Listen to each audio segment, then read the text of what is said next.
আসসালামু আলাইকুম। সুপ্রিয় শিক্ষার্থীরা, তোমরা সবাই কেমন আছো? আশা করি সবাই অনেক অনেক ভালো আছো। প্রথম থেকে পঞ্চম শ্রেণীর পাঠ্য বইয়ে যেসব পরিবর্তন এসেছে এ বিষয়ে বিস্তারিত জানবো আমাদের আজকের ভিডিওতে। শুরু করার আগে সবার কাছে ছোট্ট একটা রিকোয়েস্ট করছি, যারা এখনও আমাদের চ্যানেলটিকে সাবস্ক্রাইব করনি তারা এখনই সাবস্ক্রাইব করে রাখো। প্রথম শ্রেণীর বাংলা বইয়ে নতুন করে যুক্ত হচ্ছে পিঁপড়া ও পায়রার গল্প।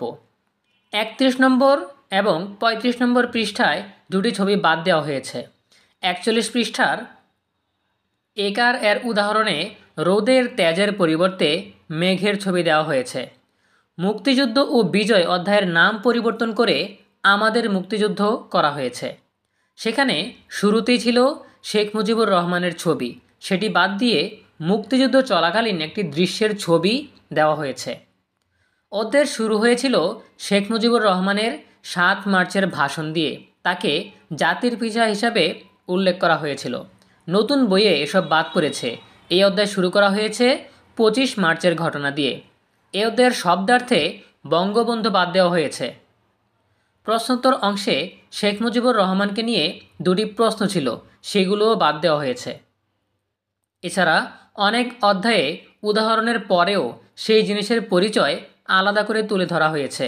যেমন সরেয়তে অশোক ফুল ফুটেছে ভাই, এরপর লেখা হয়েছে অশোক একটি ফুলের নাম। উদাহরণের সংখ্যাও বাড়ানো হয়েছে। বিভিন্ন লেখায়ও পরিবর্তন এসেছে। যেমন আগে ছিল শৈবাল ভাসে, সেখানে লেখা হয়েছে নদীতে শৈবাল ভাসে। বিভিন্ন অধ্যায়ে সংক্ষিপ্ত লেখাকে বোঝার সুবিধার্থে বড় করা হয়েছে। দ্বিতীয় শ্রেণীর বাংলা বইয়ে সিংহ আর ইঁদুরের গল্প নতুন করে যোগ করা হয়েছে। এছাড়া শেখ মুজিবুর রহমানের উপর লেখা সোনার ছেলে বাদ দেওয়া হয়েছে। সেখানে কাজী নজরুল ইসলামের উপর লেখা দুখু মিয়ার জীবন যোগ করা হয়েছে।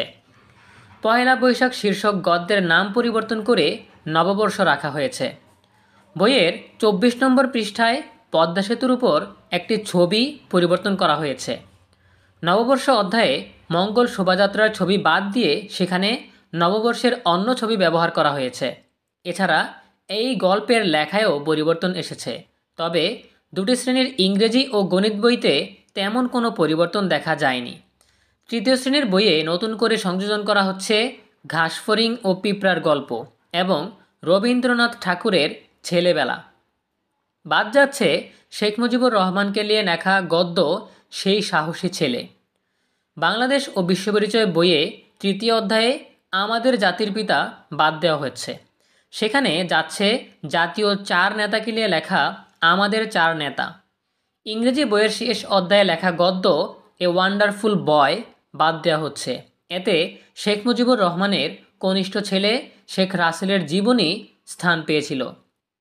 চতুর্থ শ্রেণীর বাংলা বই থেকে বাদ যাচ্ছে শেখ মুজিবুর রহমানকে নিয়ে লেখা মমতাজউদ্দিনের বাংলার খোকা এবং নির্মলেন্দু গুণের লেখা কবিতা মুজিব মানে মুক্তি।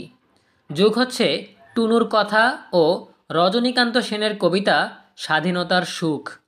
এছাড়া মোবাইল ফোন নামক গদ্য বাদ যাচ্ছে, সেখানে যুক্ত করা হচ্ছে বই পড়তে অনেক মজা। বাংলাদেশ ও বিশ্বপরিচয় বইয়ের প্রসঙ্গ কথা বাদ যাচ্ছে। সূচিপত্র ও অধ্যায়ের ১ ও ১০ নম্বর পৃষ্ঠায় আছে বাংলাদেশের ক্ষুদ্র নৃগোষ্ঠী, এটিকে পরিবর্তন করে লেখা হচ্ছে বিভিন্ন নৃগোষ্ঠী। এই বইয়ের ১ নম্বর অধ্যায়ে প্রাকৃতিক পরিবেশের বৈচিত্র্য ও সামাজিক পরিবেশের উপর প্রকৃতির প্রভাব। ২ নম্বর অধ্যায়ে সামাজিক বিভিন্নতা ও বিশেষ চাহিদা সম্পন্ন শিশু। ৪ নম্বর অধ্যায়ে সামাজিক অধিকার ও অর্থনৈতিক অধিকার। ৭ নম্বর অধ্যায়ে শ্রমজীবী ও চাকরিজীবী মানুষ অনুচ্ছেদের আগের অংশের সঙ্গে কয়েকটি লাইন সংযোজন করা হবে।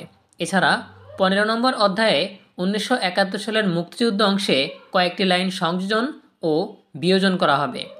বইয়ের ২ নম্বর অধ্যায়ে নারী ও পুরুষ, ৬ নম্বর অধ্যায়ে অধিকাংশের মত গ্রহণ, ১২ নম্বর অধ্যায়ে ঘূর্ণিঝড় এবং ১৫ নম্বর অধ্যায়ে আমাদের মুক্তিযুদ্ধ অনুচ্ছেদে একটি করে লাইন যুক্ত হবে।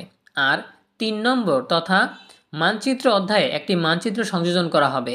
৮ নম্বর অধ্যায়ে সামাজিক সম্পদ অনুচ্ছেদের নাম হবে সামাজিক প্রতিষ্ঠান। আরও কিছু রাষ্ট্রীয় সম্পদ অনুচ্ছেদের নাম হবে রাষ্ট্রীয় সম্পদ প্রাকৃতিক। এবং 52 নম্বর পৃষ্ঠায় এই বনভূমি বাংলাদেশের সৌন্দর্য বৃদ্ধি করেছে, এই অংশকে লেখা হবে এই বনভূমি বাংলাদেশের গুরুত্বপূর্ণ সম্পদ। 11 নম্বর অধ্যায়ে বঙ্গোপসাগরকে লেখা হবে বঙ্গোপসাগর একটি উপসাগর, যা 14 নম্বর অধ্যায়ে 72 ও 89 নম্বর পৃষ্ঠায় মধ্যযুগকে লেখা হবে মুসলিম শাসনামল। 15 নম্বর অধ্যায়ে 69-এর গণ অভ্যুত্থান অংশে বঙ্গবন্ধুর পরিবর্তে মাওলানা ভাসানীর নাম যাবে। 79 নম্বর পৃষ্ঠায় কে বাংলাদেশের স্বাধীনতার ঘোষণা করেন অংশটুকু সংযোজন করা হবে। 14th শ্রেণীর ইসলাম শিক্ষা বইয়ের 2য় অধ্যায়ে ইবাদত অংশে ঈদুল ফিতরের জায়গায় ঈদুল ফিতর। 4th অধ্যায়ে আরবি বর্ণমালা অংশের 8টি বর্ণের উচ্চারণ পরিবর্তন এবং 5ম অধ্যায়ে নবী ও রাসূলদের পরিচয় অংশে সূরা আলাকের অর্থ পড়ো আর তোমার রব মহামান্বিত করা হয়েছে। 5ম শ্রেণীর বই এখন পর্যন্ত চূড়ান্ত হয়নি, সেখানে নতুন করে স্থান পাচ্ছে জুলাই গণ অভ্যুত্থানের বিষয়বস্তু। এর বাইরে সূচিতে তেমন কোনো সংযোজন বিয়োজন নেই। এনসিডিবির চেয়ারম্যান অধ্যাপক AKM রিয়াজুল হাসান বলেন, আগামী বছরের বইতে অতি বন্দনা অতি কথন বাদ দেওয়া হয়েছে, সে কারণে বইতে কিছু পরিবর্তন এসেছে। এছাড়া আগে যাদের অবদান বই থেকে বাদ দেওয়া হয়েছিল এমন অনেকের তথ্য যুক্ত হচ্ছে। বয়স উপযোগী করে অনেক লেখা সহজবোধ্য করা হয়েছে। জুলাই গণঅভ্যুত্থানের পরবর্তী সময়ে নতুন পরিস্থিতিতে এগুলো যোগ করা হয়েছে। বইয়ের পেছনের পৃষ্ঠায় জুলাই গণঅভ্যুত্থানের গ্রাফিতি যুক্ত করা হচ্ছে। প্রিয় শিক্ষার্থীরা, এই ছিল আমাদের হাতে থাকা সর্বশেষ তথ্য।